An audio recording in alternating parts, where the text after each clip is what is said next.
Assalamualaikum warahmatullahi wabarakatuh. Di sini saya Okta Hairunisa dengan NIM 1917402113 dari kelas 5 PIF akan mempresentasikan materi mengenai Toharoh atau bersuci. Kepada teman-teman, selamat menyaksikan. Pembahasan mengenai Toharoh yaitu ada 6. Yang pertama mengenai pengertian Toharoh, kemudian yang kedua mengenai hukum Toharoh, kemudian yang ketiga yaitu alat yang digunakan untuk Toharoh, kemudian yang keempat yaitu jenis Toharoh, kemudian yang kelima itu tata cara dalam bersuci atau Toharoh, kemudian yang keenam yaitu hikmah dari Toharoh. Selanjutnya yaitu kita akan pergi ke pengertian Toharoh dengan menggunakan link. Baik, untuk yang penjelasan pertama yaitu mengenai pengertian Toharoh atau bersuci. Toharoh berasal dari bahasa Arab yang artinya bersuci. Toharoh yaitu bersuci dari najis dan juga hadas. Bersuci mulai dari badan, tempat, pakaian, dan lingkungan. Toharoh atau bersuci sangat penting karena sebagian besar ibadah dalam Islam harus dilaksanakan dan dilakukan dalam keadaan suci.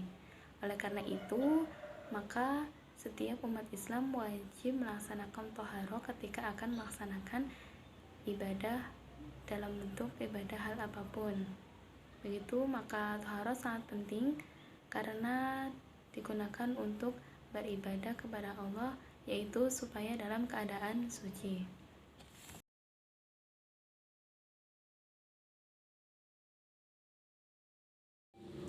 Baik, memasuki pembahasan yang kedua yaitu mengenai hukum dari toharoh atau bersuci. Toharoh atau bersuci itu hukumnya wajib bagi setiap muslim yang akan melaksanakan ibadah, yaitu ibadah sholat ataupun ibadah membaca Quran ataupun yang lainnya. Maka setiap muslim diwajibkan untuk bersuci terlebih dahulu, dimana ketika kita bersuci yaitu mensucikan dengan adanya hadas, yaitu dengan menggunakan dengan cara mandi, wudhu, ataupun tayamum.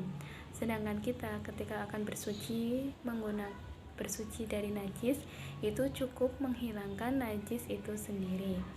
Jadi hukumnya itu wajib, dimana ketika kita akan melaksanakan ibadah, kita wajib untuk bersuci terlebih dahulu.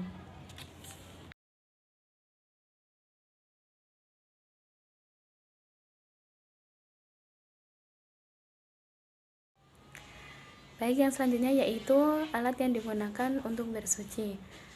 Alat yang digunakan untuk toharoh atau bersuci yaitu ada 2, yaitu yang pertama air dan yang kedua itu adalah debu atau tanah. Air di sini yaitu digunakan untuk mandi wajib, untuk wudhu, dan untuk menghilangkan najis. Kemudian yang kedua yaitu debu atau tanah yang digunakan untuk tayamum. Adapun jenis air yang dapat digunakan untuk bersuci yaitu air mutlak. Air mutlak yaitu air yang digunakan untuk bersuci yang sifatnya itu tohir mutahhir, yaitu suci dan mensucikan. Adapun jenis air yang tohir mutahhir, air mutlak yaitu seperti air sumur, air hujan, air yang turun dari langit, air yang berasal dari bumi, misalnya air terjun ataupun air salju. Air mutlak ini masih suci, yaitu sifat dan asli zatnya air itu masih suci. Jadi air mutlak ini yaitu aman dan digunakan untuk bersuci karena air ini masih sifatnya masih suci. Kemudian yang selanjutnya yaitu air mustakmal. Air mustakmal yaitu air yang suci namun tidak mensucikan. Air mustakmal sendiri itu air yang habis dipakai setelah bersuci. Jadi sifat air mustakmal ini tohir khairu mutahhir. Yang selanjutnya yaitu air mutanajis dan juga adanya air makruh, yaitu yang mungkin adanya riseng, baja besi ataupun yang lainnya. Setelah dengan menggunakan air, kemudian dalam bersuci itu bisa menggunakan debu ataupun tanah. Debu ataupun tanah itu digunakan untuk melaksanakan tayamum. Tayamum itu dilaksanakan ketika kita tidak bisa menemukan air, maka kita bersucinya dengan cara tayamum, yaitu menggunakan debu ataupun tanah.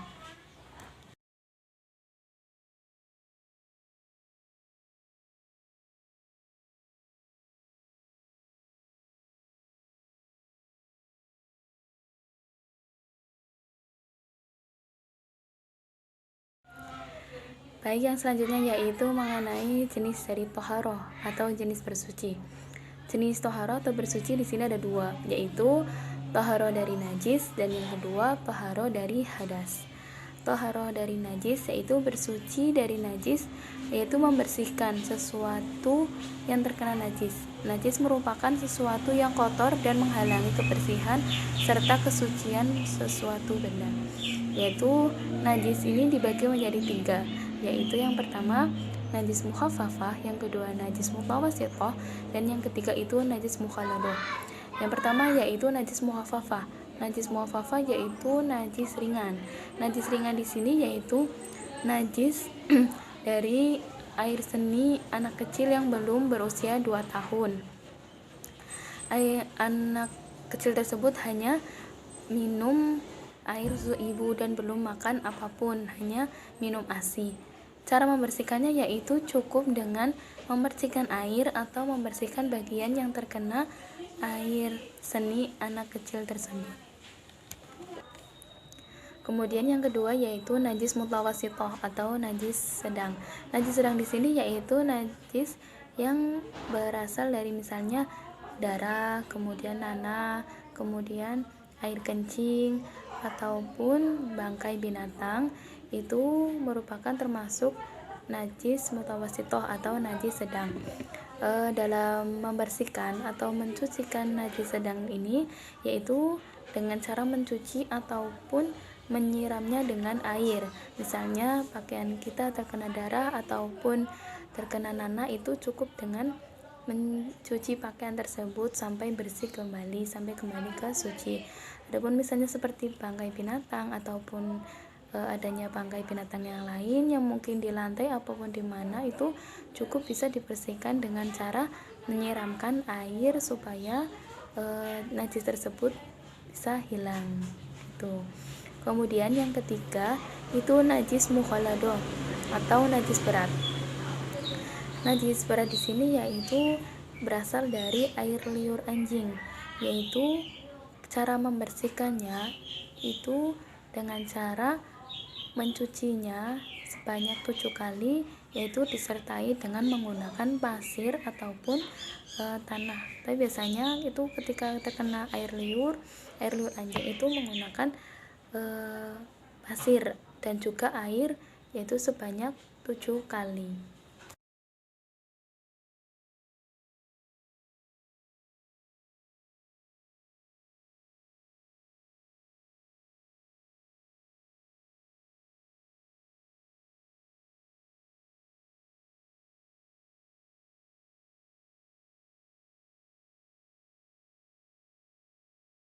Yang selanjutnya yaitu mengenai tata cara toharoh atau tata cara bersuci, yaitu toharoh atau bersuci itu harus dilaksanakan sesuai dengan syariat Islam.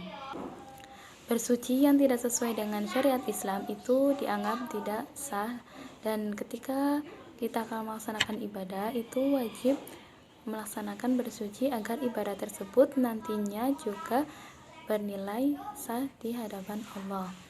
Sehingga dalam melaksanakan ibadah itu perlu dengan adanya bersuci terlebih dahulu sebelum melaksanakan ibadah.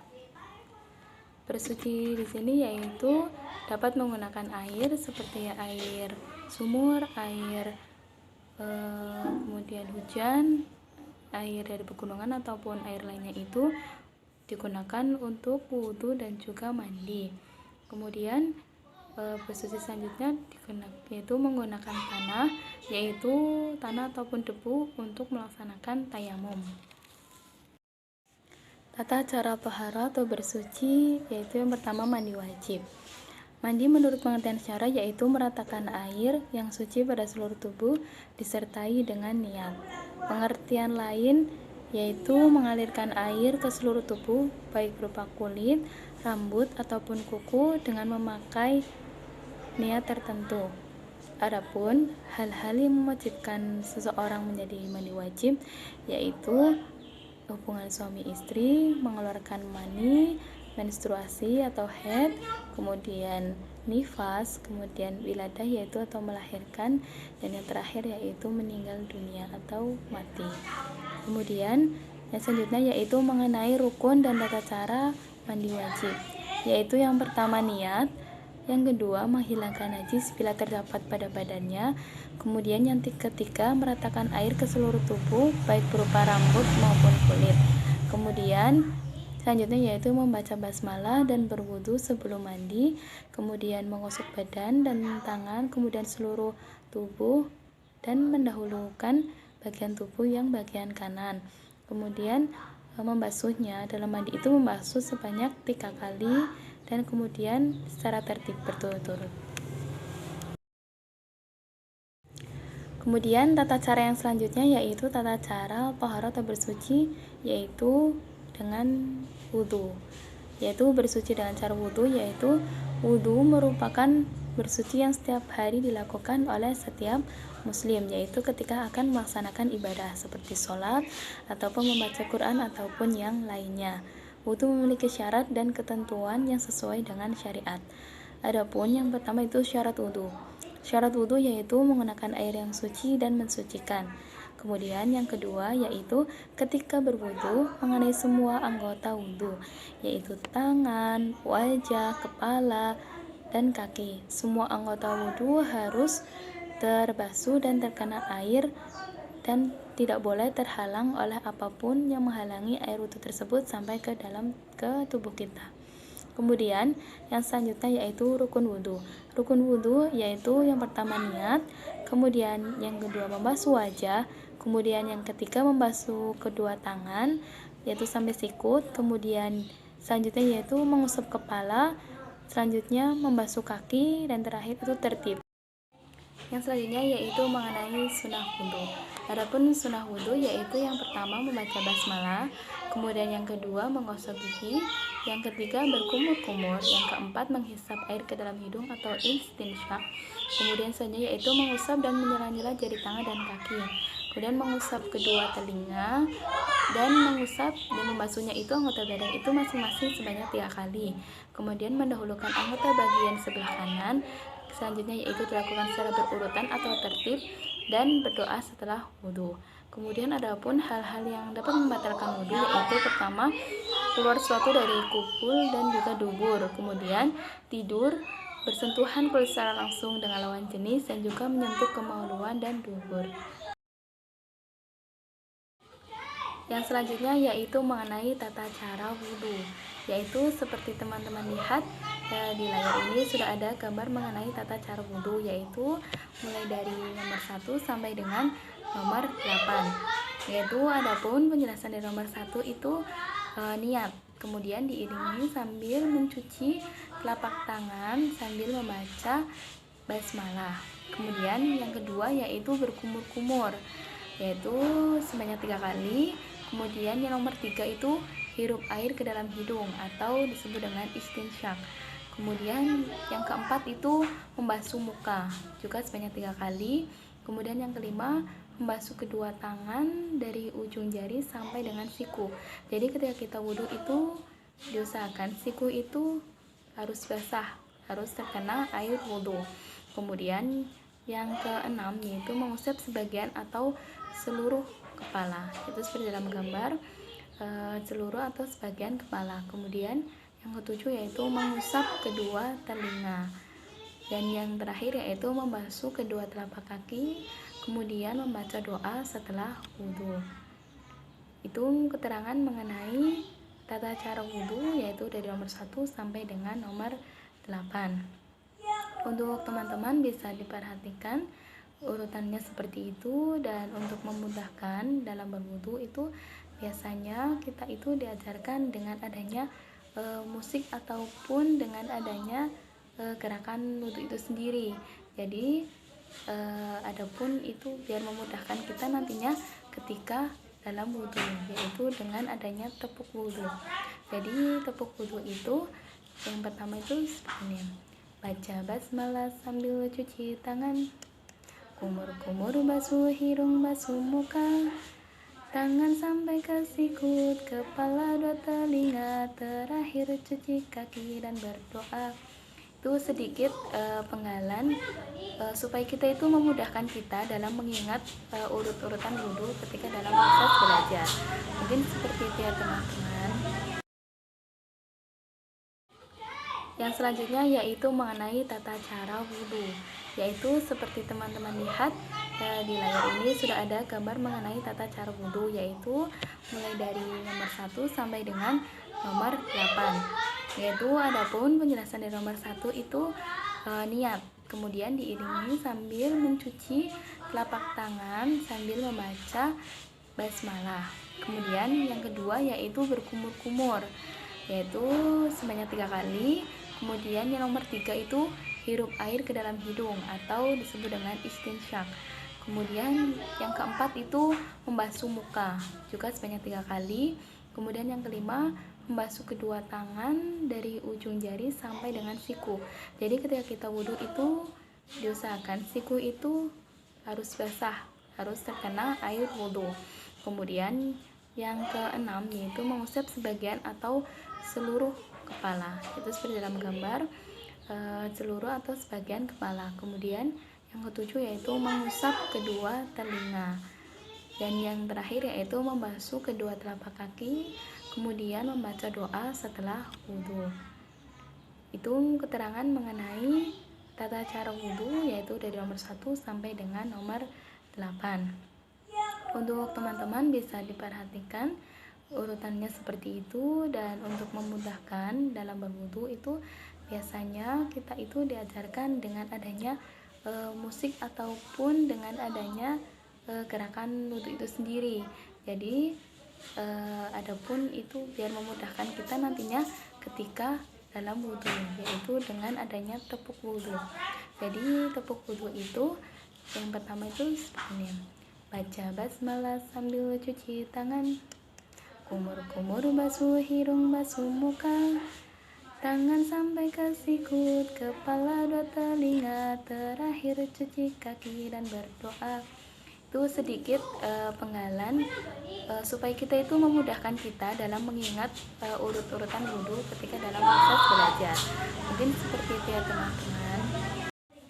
Yang selanjutnya yaitu mengenai tata cara tayamum. Tata cara tayamum adalah menyentuhkan kedua telapak tangan ke tanah atau debu yang suci untuk menyapu muka dan kedua telapak tangan. Tayamum ini digunakan untuk bersuci dari hadas kecil, yaitu sebagai pengganti wudhu. Tayamum dilaksanakan ketika kita tidak ada air. Adapun syarat tayamum yaitu yang pertama tidak ditemukan air, kemudian yang kedua sakit yang dikhawatirkan nantinya akan lebih parah jika kita mandi ataupun wudhu, kemudian sedang dalam perjalanan yang tidak ditemukan air. Kemudian selain itu terdapat rukun dan tata cara tayamum, yaitu yang pertama itu mulai dari niat, kemudian mengusap muka, dan yang terakhir yaitu mengusap tangan.